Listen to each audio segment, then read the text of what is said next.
মাথা উঁচিয়ে।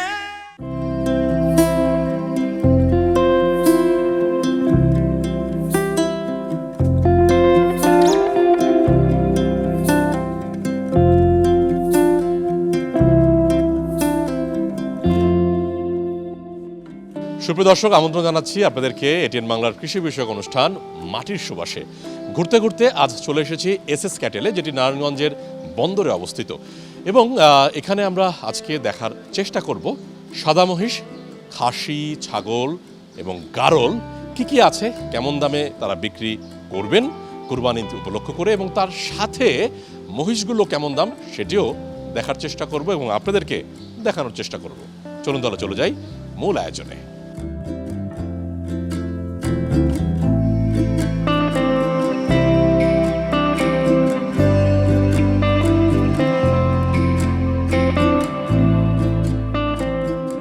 একজন শৌখিন উদ্যোক্তার সুপরিকল্পিত এবং আধুনিক খামারের মহিষ পালনের দৃশ্য অনেক দেখেছি, তবে এতগুলো গোলাপি মহিষ একসাথে দেখা সত্যি ভাগ্যের ব্যাপার।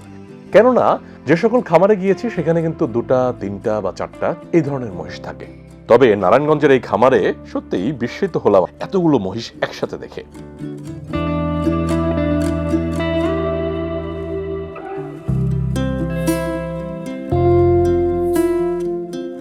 সাধারণত আজকালের স্মার্ট খামারিরা সবসময় নতুন জাত এর দিকে তাকিয়ে থাকে, অর্থাৎ কোন জাতের ক্যাটেল পালন করলে বেশি লাভ করা যায় সেদিকে তাদের খেয়াল। আবার কখনো কখনো তারা খোঁজ রাখেন কোন খামারে কিংবা কোন প্রান্তিক খামারে কেমন মহিষ আছে তার দিকেও। আমাদের উদ্যোক্তারা এখন নতুন সম্ভাবনা দেখছেন এই সাদা বা গোলাপি বা ধূসর রঙের এই মহিষগুলো নিয়ে। এই ফার্মের শুরু হয়েছিল 2007 সালে, অনেকটা পরীক্ষামূলকভাবে। নামও দেওয়া হয়েছে এসএস ক্যাটেল। সেই সম্ভাবনারই একটা অংশ আপনাদের সামনে আজ তুলে ধরার চেষ্টা করব।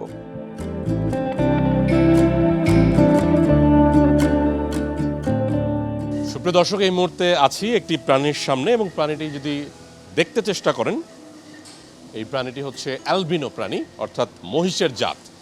এবং এই প্রাণীর সবচেয়ে বড় বৈশিষ্ট্য হচ্ছে পাগুলো ছোট ছোট, এবং খেয়াল করেন একেবারে যদি আমি হাঁটু থেকে ওটুক দিই, কতটুক বড় জোর 8 ইঞ্চি হবে বা 9 ইঞ্চি, তাও খুর সহ। এবং তার উপরে যদি চেষ্টা করি এটুক দেখাইতে, সেটাও কিন্তু খুব বেশি বড় না। অর্থাৎ যে সকল ভালো জাতের প্রাণী তাদের কিন্তু প্রধান বৈশিষ্ট্য এটা।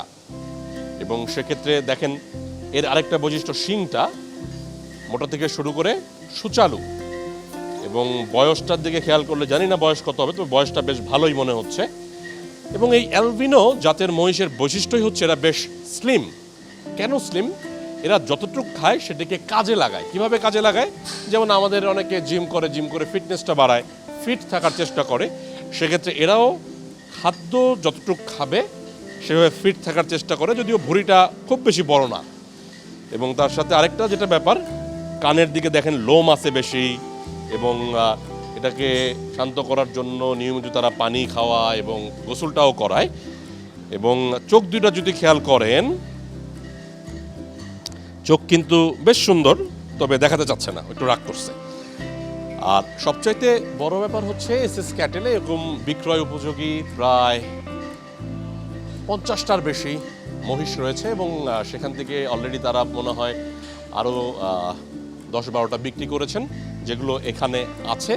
এবং কুরবানি ঈদের আগের দিন বা তার আগের দিন কিংবা ঈদের দিন সকালে তারা কিন্তু এগুলো পৌঁছে দিবেন যেই কাস্টমারগুলো কিনেছেন।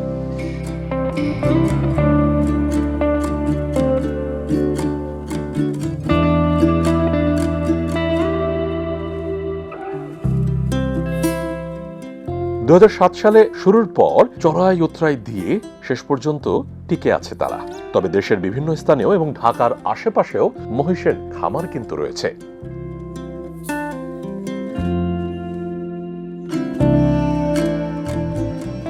আজ আমাদের মাটির সুবাসের টিম ঘুরতে ঘুরতে চলে এসেছি নারায়ণগঞ্জের বন্দরে দাসেরগাঁও এলাকায়। ঘুরতে ঘুরতে খানিকটা সময় বিলম্ব হলো, তারপরও শেষ পর্যন্ত ঠিকানা কিন্তু পেয়ে গিয়েছি। যদিও বা দেশের বিভিন্ন স্থানে শখের বশে এবং বাণিজ্যিক উদ্দেশ্যে এ ধরনের মহিষগুলো পালন করা হয়, তবে কথা বাড়াবো না, চলুন খানিকটা জানার চেষ্টা করি এই খামারের ম্যানেজারের কাছ থেকে। সুপ্রিয় দর্শক, এই মুহূর্তে আছি আমরা কিসের সামনে? সাদা বাহাদুরের সামনে, তাই না? জি। কি নাম জানি ভাই আপনার? মেহেদি হাসান। মেহেদি হাসান ভাই, এসএস ক্যাটেলের আপনি কি হিসেবে আছেন? আমি ম্যানেজার হিসেবে দায়িত্বে আছি ইনশাল্লাহ এই ফার্মের শুরু থেকেই। তো সাদা বাহাদুর এটার দাম কেমন এবং ওয়েট কেমন? আসলে এটার এই পর্যায়ে ঈদের তো আর বাকি প্রায় মনে হয় 40 দিনের কাছাকাছি আছে। এই পর্যায়ে এটার ওয়েট 760 কেজি আছে। এটার বৈশিষ্ট্যটা একটু বলেন তো, পা শিং টিং মিলে যদি দেখে দেখে একটু বলেন আমাদের, আসলে মানে ব্যাখ্যাটা করেন। আসলে সংক্ষেপে বলতে গেলে অ্যালবিনো জগতের যাদের সবচাইতে পছন্দের দিক থেকে মুখ্য বিষয় হচ্ছে গিয়ে তার শিং থাকবে খুব বড়, হাইট থাকবে খুব সর্বোচ্চ, গেডি গর্দানা মাসেলসে সব দিক থেকে পরিপূর্ণ থাকবে। তো এটা মানে ইয়া নাই না, ওই যে ডিউল্যাপ বা কম্বল বলে গরুর ক্ষেত্রে, হ্যাঁ, এটা হচ্ছে কিন্তু হবে। এখন যা হচ্ছে আরেকটু হবে, আমাদের হাতে সময় আছে, ইনশাল্লাহ হবে। আর ইয়াটা পায়ের বৈশিষ্ট্য, এটাও তো ছোট ছোট পা নাকি? মানে সমস্ত গোড়ালিতে ধরে মাথা একদম বেডি গর্দানা একদম ব্যাক সাইড পর্যন্ত এটা চেঞ্জ হবে, যেহেতু তার সময় আছে। এখন প্রচুর খাবার দাবার দেওয়া হচ্ছে। আর আপনি জানেন আমাদের ফ্যাটেনিংয়ে আমরা টিএমআর বেসিসে আমরা করি, এখানে একটু সময় লাগে। তো মোটামুটি কতগুলো বিক্রয় উপযোগী অ্যালবিনো মহিষ বা এই সাদা মহিষ আছে? আসলে যদিও কালার এক একটার মনে হচ্ছে কোনটার গোলাপি, হ্যাঁ হ্যাঁ, কোনটার একটু সাদা বেশি, মানে খুব চমৎকার একটা ভেরিয়েশন আছে সাত পদের। আসলে আমার এখানে এবার ঈদকে টার্গেট রেখে বাংলাদেশের সর্বোচ্চ পরিমাণের আমরাই এবার আয়োজনটা রেখেছি 30 পিস। এর মধ্যে 5টা বিক্রি হয়ে গেছে।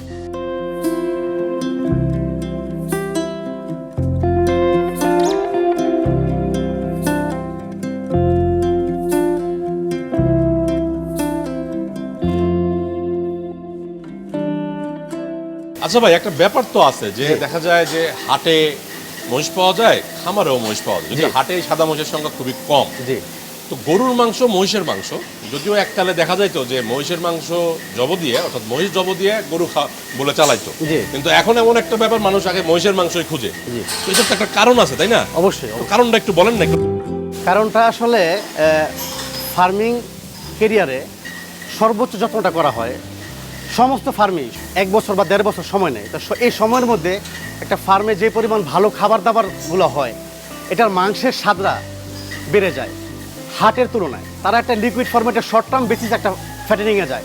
আমরা লং টার্মে একটা মহিষ সুস্থ সবল সমস্ত টিকা কমপ্লিট করে যখন একটা সর্বোচ্চ সৌন্দর্যে পৌঁছায়, তখন সব কিছু সুন্দর থাকে, স্বাদেও সুন্দর থাকে, দেখাও সুন্দর থাকে।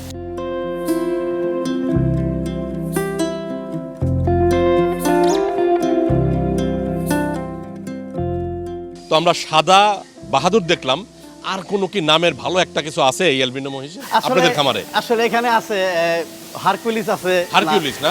ওটার কি চর্বি কম? হ্যাঁ, আসলে সাদা হারকিউলিসের মধ্যে শক্তিশালী এবং চর্বি কম, মাছের তো ভালো। এখানে চর্বির পরিমাণ আপনার 5% আপনি পাবেন না ইনশাআল্লাহ। ওর বেঁচে থাকার জন্য যতটুকু চর্বি দরকার সেটা পাবেন, কিন্তু খাবার ক্ষেত্রে অলমোস্ট একদম ক্লিন।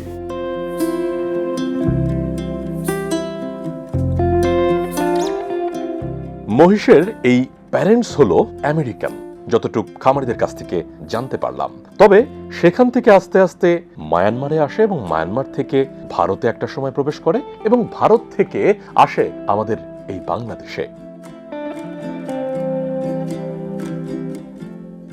সাধারণত এই জাতের মহিষগুলো আমাদের দেশি মহিষের থেকে অনেক বেশি ভারী হয়। এদের ওজন প্রায় 650 থেকে 1 টনের কাছাকাছি পর্যন্ত হতে পারে। তবে গোলাপি মহিষগুলো কিন্তু পছন্দ করছেন বেশ কিছু মানুষেরা।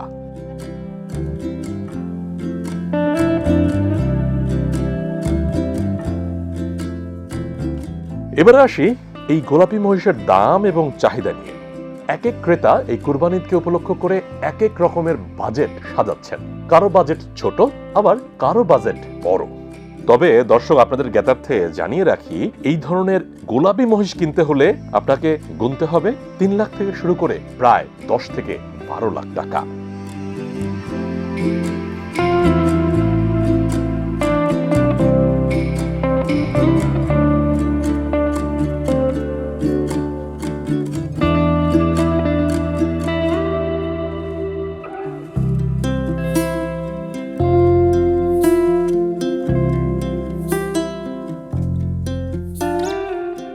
এবার আসি মহিষের খাদ্যাভ্যাস এবং অন্যান্য বিষয়গুলো। পর্যাপ্ত আলো বাতাস চলাচল করতে পারে এমন একটি জায়গা অবশ্যই খেয়াল রাখতে হবে। বিশেষ করে এই গরমের বৈরী আবহাওয়াতে যেন বাতাস ঠিকমতো চলাচল করতে পারে সেই বিষয়গুলো কিন্তু খেয়াল রাখতে হবে। তার সাথে পরিমিত পরিমাণে কাঁচা ঘাস, খড় এবং অন্যান্য যেই পুষ্টিকর খাবারগুলো আছে সেগুলো রীতিমতো দিতে হবে।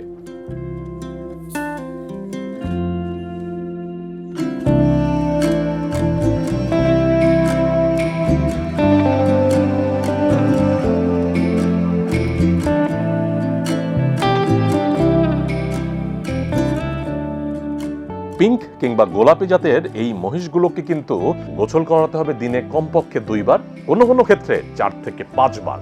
কেননা মহিষ প্রজাতিগুলো গরম সহ্য করতে পারে না, এ কারণে তাকে গোসল অবশ্যই দিতে হবে।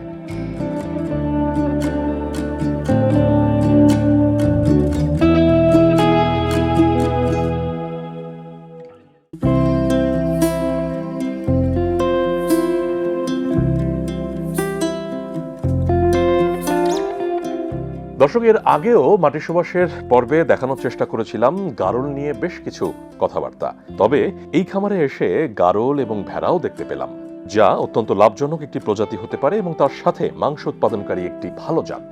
কেননা ক্রসব্রিডের এই জাতগুলো যেমন দ্রুত বর্ধনশীল এবং তার সাথে মাংসের পরিমাণও বেশি। আর পুষ্টিগুণের কথা যদি বলি, পুষ্টিতেও খাসি কিংবা ছাগল থেকে একটু বেশি আছে। গারলের শারীরিক গঠন যদি আমরা দেখার চেষ্টা করি, সাধারণত গারলের লেজটা একটু লম্বা হয়, শিংটাও মোটামুটি দেখতে বেশ সুন্দর, বিশেষ করে খাসি কিংবা পাঠার। আর যেগুলো মোটামুটি ভালো খাওয়া দাওয়া করতে পারে সেগুলো কিন্তু খুব দ্রুতই বড় হয়। স্বাদের কথা অনেকেই আমরা চিন্তা করি, যদিও এই চিন্তাটা কুরবানি ঈদকে উপলক্ষ করে করা মোটেই ঠিক না। কেননা আমরা কুরবান করব এমন এক পশু কিংবা এমন এক প্রাণী, যেই প্রাণীটি হবে আমাদের পছন্দের, যেই প্রাণীটি হবে বেশ সুন্দর।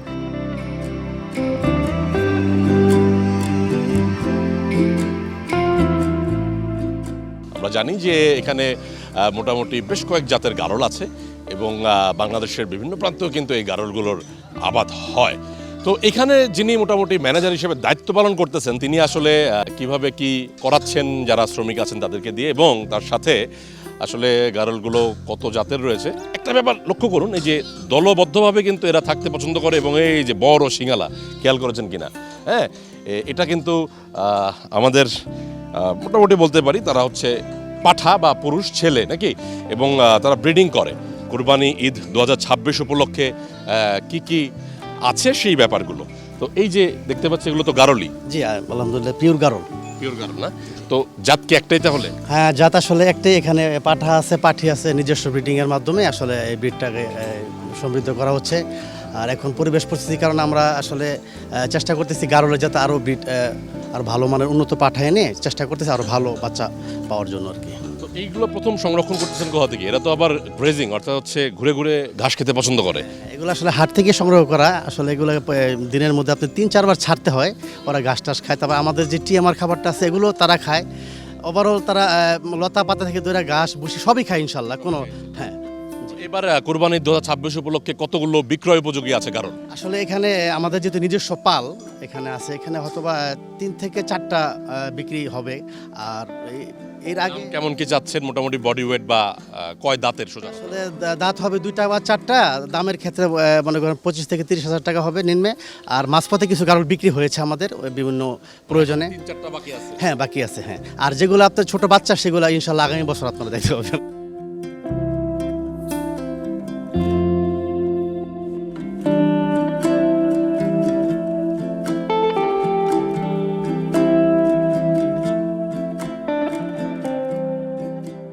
বাংলাদেশের বেশিরভাগ খামারেই আমরা দেখেছি যে ছোট বড় যে ছাগলগুলো আছে বেশিরভাগই ক্রস ব্রিডের, এবং কিছু কিছু খামারই চাচ্ছেন ভালো জাতের একটি পাঠা ক্রয় করে তারপর সেখান থেকে ক্রস করে আসলে উন্নত জাত বলতে হাইব্রিড জাতের ছাগল তৈরি করতে।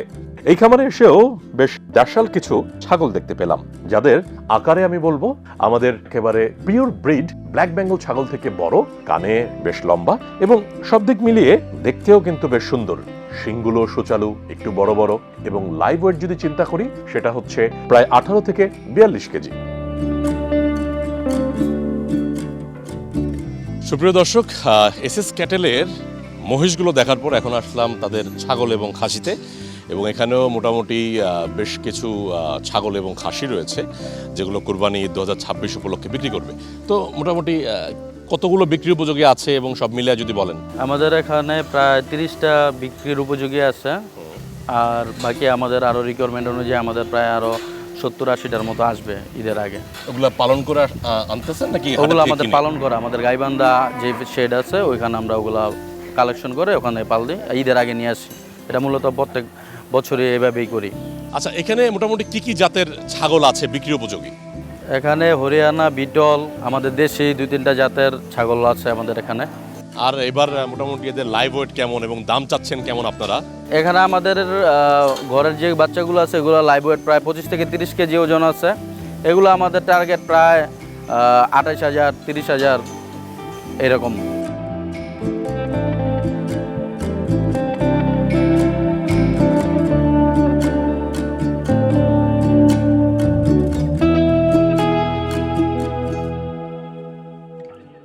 আচ্ছা, এই যে খাদ্যাভ্যাস এটা একটা বড় ব্যাপার, কেননা যেই প্রাণীকে যেমন খাওয়ানো হয়, যেমনভাবে যত্ন করা হয়, সেই প্রাণীর স্বাদটাও সেরকম। যে আমরা মূলত 12 মাসই আমাদের গরু ছাগল দুইটাকেই আপনার সবুজ ঘাসটা দেই। আমাদের নিজেদের যেই ঘাস উৎপাদন যতটুকু আছে তার থেকে বেশি লাগে, ওই বেশি এক্সট্রা অংশটা আমরা বাইরে থেকে সোর্সিং করি। সারা বছরই আমরা ঘাস আর আমাদের নিজস্ব তৈরি দানাদার এই দুইটা জিনিসই আমরা খাওয়াই। এগুলাতে চর্বির পরিমাণ খুবই কম হবে, কারণ আমরা এগুলাকে ঘাস আর হচ্ছে দানাদার যেটা ওইটা পরিমাণ মতো দেই, বয়স অনুযায়ী যে পরিমাণ ওই মতো দেই, এভাবেই পালন করি আর কি।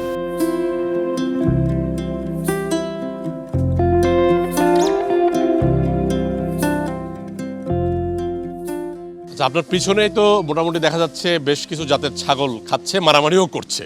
তো এটা এখানে কি কি জাত আছে, বিশেষ করে খুঁটির সাথে বাঁধা, এটা কি জাত?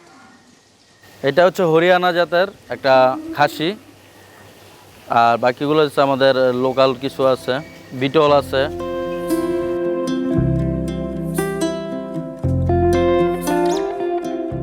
দর্শক, এতক্ষণ তো মোটামুটি দেখলেন এই খামারের যাত্রা শুরু হয়েছিল যার হাত ধরে, তিনি কিন্তু আজ বেঁচে নেই। তবে তাতে কি, হাল ধরেছেন পরিবারের অন্যান্য ব্যক্তিরা। তবে যাই হোক, প্রত্যেকটা প্রাণীর প্রতি মায়া থাকতে হবে, প্রত্যেকটা প্রাণীকে মায়া করে পালন করতে হবে। তবে খেয়াল রাখতে হবে, যেমন আমরা মানুষরাও যেন কষ্ট না পাই, ঠিক একইভাবে প্রাণীরাও যেন কষ্ট না পায়।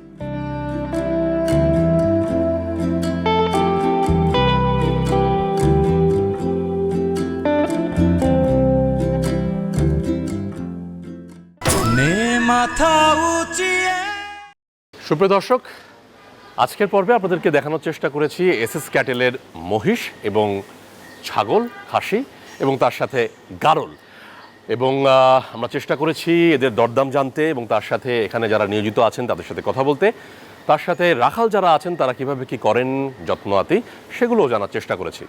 দেখা হবে আবারও এসএস ক্যাটেলের পরবর্তী আকর্ষণে। ততক্ষণ পর্যন্ত ভালো থাকুন, সুস্থ থাকুন, এটিএন বাংলার সাথেই থাকুন। সবার বড় যোদ্ধা তোরা, সবার বড় যোদ্ধা তোরা।